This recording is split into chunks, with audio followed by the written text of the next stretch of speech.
فيلمنا النهاردة بيبدأ مع جيم اللي راح مع أبوه وأمه وأخوه يو بيتهم الجديد، وبنشوفهم أول ما بيوصلوا وبيحس جيم إن البيت مألوف بالنسبة له وكأنه شافه قبل كده. بيقف يبص لأخوه، هو فخور بيه لأنه شاب شاطر في كل حاجة والعيبة ما بتطلعش منه، لكن حصلت له حادثة وللأسف أثرت على رجله وبقى يعرج شوية برجله اليمين. وبنعرف إن جيم بياخد أدوية للاكتئاب، وبيدخلوا البيت وباباهم يقول إن صاحب البيت اللي قبلهم سايب حاجته في الأوضة اللي فوقيهم ومأكد عليهم محدش يفتح الأوضة لحد ما ياخد حاجته منها. وبالليل الفضول أخد جيم وراح عشان يفتح الأوضة، لكن يو بيلحقوا قبل ما بيفتحها وبياخدوا وينزلوا يتمشوا سوا بالليل. وبنشوف إن يو جات له مكالمة فخلته يسيب جيم ويمشي، لكن بيقابل عصابة وبيحاولوا يخطفوه وفعلا بيتخطف، وجيم ما بيقدرش يلحقهم لكن بيحفظ أرقام العربية كويس جدا وبيروح لأهله في البيت ويقول لهم على اللي حصل. يجي البوليس وبيحكي لهم ويقول لهم مواصفات العربية، لكنهم بيقولوا له مفيش عربية في المدينة كلها بالمواصفات دي، انت أكيد بيتهيألك.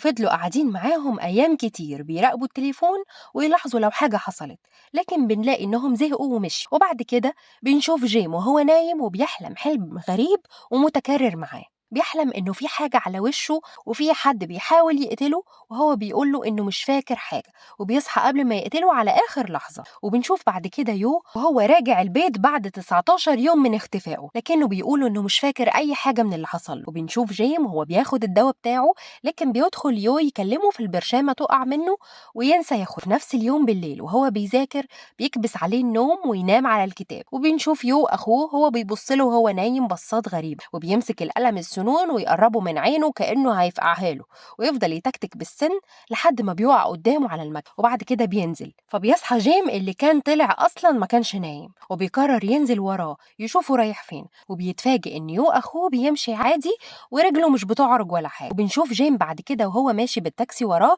عشان يراقبه، ونزل من التاكسي ومشي وراه في شوارع ضيقة جدا، وطلع في الآخر نزل واقف مع المحققين اللي كانوا بيحققوا معاه ساعة ما يو اختفى، وبيطلعوا يجروا وراه عشان شافه وكده هيكشفهم. وبيجي يوم من وراه ويخدروا في منديل، وبيصحى تاني يوم يلاقي نفسه على المكتب وكأنه ما حصلش حاجة. ويو أخوه بيصحى ويحاول يفهمه إن ده كابوس وما حصلش حاجة، لكنه ما كانش قادر يصدق في الأول، واستخبى منه في الحمام وهو عمال يقول له إنه مش أخوه وإنه شافه وهو مش بيعرج وإنهم خطفوا أخوه. وبيتخانقوا مع بعض، وفي وسط الخناقة يو يفكروا بالدواء بتاعه ويفتكر لما دخل يو هو بياخد الدواء البرشامة وقعت وما خدهاش. فهنا بيصدق إنه كان بيحلم وبيعتذر ليو على اللي هو عمله، بيقول له ولا يهمك وبينزل. بس المفاجأة بقى إن جيم لقى سن الألم اللي كان بيعمله في وشه يو وهو نايم، ويفتكر إنه هما بيتخانقوا.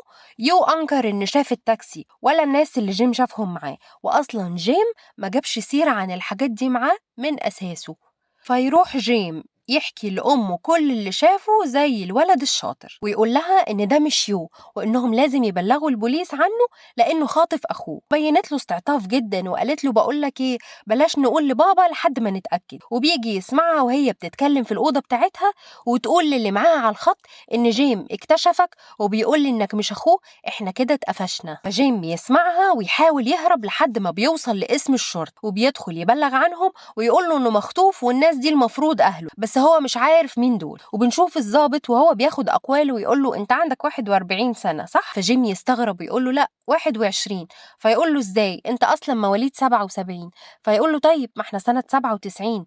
ويتصدم لما يقول له أنت جاي تهزر ولا ما بتعرفش تحسب ولا حكايتك إيه؟ إحنا في 2017 يعني عندك 41 سنة. فيقوم يبص في المراية وفعلا يلاقي نفسه شكله أكبر، يعني في الأربعينات. فبيروح البيت وهو لسه مصدوم وبيلاقي صوت موسيقى عالي جاي من الأوضة المقفولة في البيت، وبيخش يلاقيها متبهدلة ومليانة دم في كل مكان، وفي مانيكان مرمي على الأرض كأنه شخص مقتول. ويدخل عليه يو وأبوه وأمه ويقولوا له إن الخطة فشلت لتاني مرة. فجيم مش فاهم أي حاجة، فبيسألهم أنتوا مين؟ فيو يقول له طيب أنا هحكي لك عشان هي خلاص قفلت على كده. الحكاية بدأت من 20 سنة، من سنة 97 حصلت جريمة قتل الأم وبنتها، والقضية اتأيدت ضد مجهول عشان ما قدروش يوصلوا للي عملها. فأهل الضحايا دول قرروا إنهم يكلفوا حد متخصص يقدر يلاقي لهم القاتل، والشخص ده فعلا بيقدر يوصل له، وبيكون جيم هو القاتل، وبيكون يو هو المحقق بتاع القضية، واللي معاه عملوا دور الأب والأم دول محققين برضه، وجابوا جيم وفضلوا يضربوه ويعذبوه عشان يعترف هو عمل كده ليه، لكنه ما كانش بيقول غير إنه مش فاكر أي حاجة. فبيقدروا يحاولوا يطلعوا منه معلومات بالتنويم المغناطيسي، لكن بيكتشفوا إن الذاكرة الخاصة بالحادثة دي اتمسحت لأن دي ذكرى مؤلمة بالنسبة له، فعقله اتخلص منها. فقرروا يعملوا خطة تانية، وهي إنه يوقف ذاكرته عند اليوم اللي قبل الحادثة على طول ويشوف هيتصرف إزاي. فبينيموه مغناطيسيا تاني ويفضلوا يكرروا المعلومات عليه لحد ما عقله يفهم إنه سنة 97 وإن دول أهله، لحد ما بيصدق إنه فعلا عنده 21 سنة رغم إنه 41. وبيتنقلوا للبيت اللي حصلت فيه الجريمة قبل كده، عشان كده كان حاسس إنه مألوف بالنسبة له. واليوم اللي كان هيدخل فيه الأوضة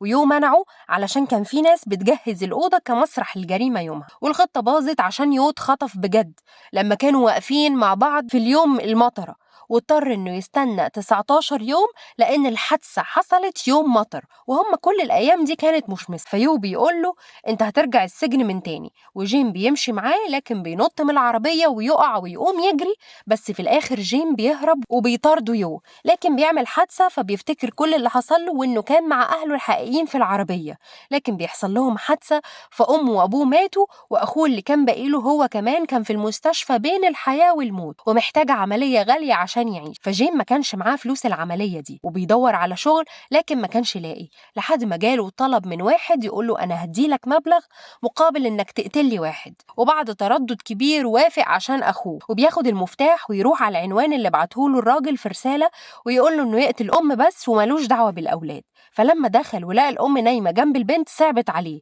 ورجع في كلامه وقرر إنه مش هيقتل حد. بس وهو بيخرج الأم صحيت عشان كانت فاكرة جوزها رجع من بره، لكن بتلاقي في وشها جيم وفي إيده سكينة وبيعتذر لها ويقول لها أنا آسف أنا آسف، أنا مش عارف إزاي كنت هعمل كده، أنا همشي في هدوء وكأني ما جيتش. والأم بتصدقه فعلا وتهدى، وهو خارج البنت بتصحى وأول ما بتشوف السكينة بتقعد تصوت، فالولد يتوتر ويقول لها ما تصوتيش أنا مش هأذيكي أنا همشي، وهي ما بتسكتش، فيقتلهم الاتنين وهو مصدوم من نفسه ويفضل يعيط. وهو خارج يلاقي عيل صغير خارج من الأوضة كان نايم وبيسأله عن أمه فين، فيقوله أنا هرجعها لك تاني لو دخلت أوضتك وعديت من 1 ل100. والولد بيصدق وبيقعد يعد، وهو خارج بيلاقي صورة الدكتور اللي بيعالج أخوه هو مع مراته وأولاده، وبيعرف إن البيت ده بيته وبعته علشان يقتل مراته علشان فلوس التأمين اللي كان عاملها على حياة مراته ياخدها هو. ولما هارب جيم اتأيدت القضية ضد مجهول، ومن بشاعتها عقله رفض يصدقها فمسحها من ذاكرته. وبنشوف بعد كده جيم وهو في المستشفى ويجيله يوم ومعاه حقنة فيها سم ويقول له أنا هموتك دلوقتي لو ما قلتليش مين اللي قالك تقتلهم. وبيكون يو هو الولد الصغير اللي جيم قال له يعد لحد 100، وبيكون عارف إن أبوه اللي قال له يقتل أمه لكن ما بيكونش قادر يصدق. فجيم بيقول له أنا آسف جدا وهو بيعيط أنا ما كانش قصدي أقتلهم. فيو يقول له أنت خلتني أتربى يتيم وقرايبي رموني في ملجأ بعد ما أنت قتلت عيلتي كلها. وبينتحر يو بعد ما عرف الحقيقة دي بإنه رمى نفسه من بلكونة المستشفى. وجيم بيقول له إنه فضل طول عمره متعذب باللي عمله وياخد حقنة السم ويديها لنفسه والاتنين يموتوا في نفس الوقت. وبكده كل اللي ليه علاقة بالجريمة من عيلة يو ومن عيلة جيم ويو وجيم نفسهم ماتوا. ده كان فيلم النهاردة، فلو عجبكم ما تنسوش اللايك الجميل والاشتراك المتين، وشكرا إنكم اتفرجتوا للآخر.